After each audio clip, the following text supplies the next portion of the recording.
every casualty, in my view, is on Hamas, because you're not allowed to start a war and then moan when you lose it.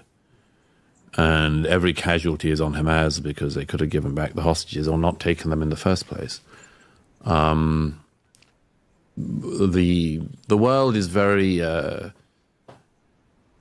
unempathetic when anything happens to Israel, in my view. Are wildly lacking in empathy.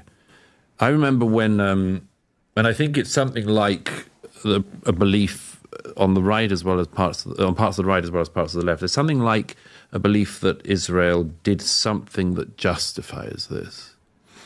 I think that's the sort of root of the problem.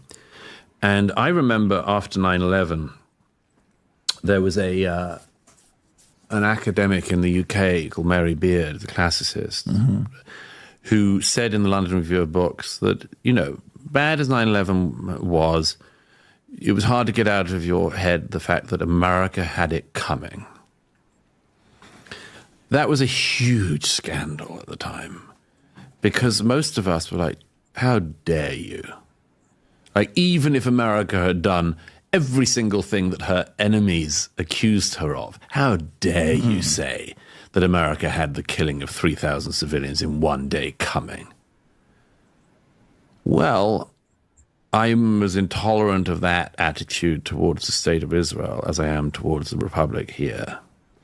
I think it's a reprehensible attitude. And as for all of the self-taught people who've suddenly mugged up on tiny, tiny corners of Middle Eastern history in the last 11 months, I have yet to find somebody who's to persuade me that if, for instance, thousands and thousands of Americans have been killed on one day and thousands of Americans by proportion of population taken kidnapped, that America would not be tearing up the earth to get them back. Yeah. Well, I mean, there's... and that, by the way, it would have the right to do so, and that its friends and allies should expect it to do so. Yeah, I understand everybody. I understand everybody's arguments on the side of defending yourself, obviously.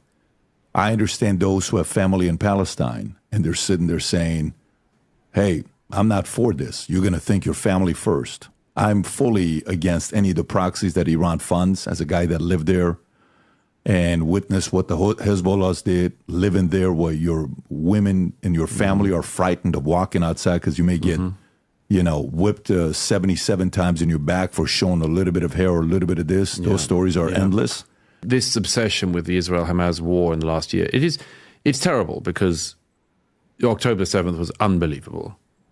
And Hamas, has this trap that it tries to catch Israel into every time, which is, come in and kill our people in order that we can call for the world's attention to be on you as the aggressor. And the world falls for it every time. It's a very interesting thing in the history of the Jews that they can be simultaneously accused of almost everything. You mentioned that they're disproportionately successful and wealthy. That's what Jordan Peterson talked about when he did a video explaining the IQ score of Ashkenazi Jews and explaining the fact that there's a reason why they make more money is because their IQ is above and beyond the average, community. And this is him talking about it. Sure. I've talked about it. Jordan's a great friend. I know. Yep. I've spoken about this. But I just mentioned it because historically, Jews have been attacked for being poor as often as they've been attacked for being rich, and sometimes simultaneously. 19th century European anti-Semitism, for instance, relied on the cognitive dissonance of the Rothschilds and also poor Eastern European emigre Jews. It's a fascinating thing about, why this tiny population in world terms should attract so much attention. It's because all of these things can be claimed simultaneously. Jews used to be attacked for being stateless, and in our day they're attacked for having a state. Jews have historically been able to be attacked for being religious and also for being secular. You can be blamed for the ultra-religious rabbi, if you're Jewish, and also for Karl Marx. this is my view is that anti-Semitism and attitudes towards Jews fall into a very, very interesting part of the human psyche. They are the perfect group for people looking for single explanations for things. They are absolutely perfect for it. And history has shown this, and all of the literature and the writing on the history of the Jews suggests this. I find it very interesting in our own day that there is this deep interest in it. For instance, I mean, you mentioned AIPAC, but what's the obsession with AIPAC compared to, for instance, do you know about the amount of money that Qatar pumps into this country? Why don't we talk about the Qatari lobby? Why? They have given billions of dollars, among other things, to Ivy League campuses. Mm-hmm. When campuses like Columbia accept millions of dollars in donation from Qatar, why is that not about the Qatar lobby? Why don't we hear about that? Because the Qataris seem not to be in the inherited imagination of people as a guiding hand and as a disproportionately visible minority. But you could do this, I mean, much more impressive in terms of donations to American lobbying entities is, I mean, like, how much have the Saudis paid in lobbying in recent years? Why does this question upset you? I'm curious. No, it doesn't upset me at all. Okay. But I tell you what it does do is it worries me. And the reason it worries me is because, as I say, I see people falling into a very dangerous rut. And I know too much history, not enough, I mean, we always can know more. I know too much history not to recognize something that's happening at the moment on this question.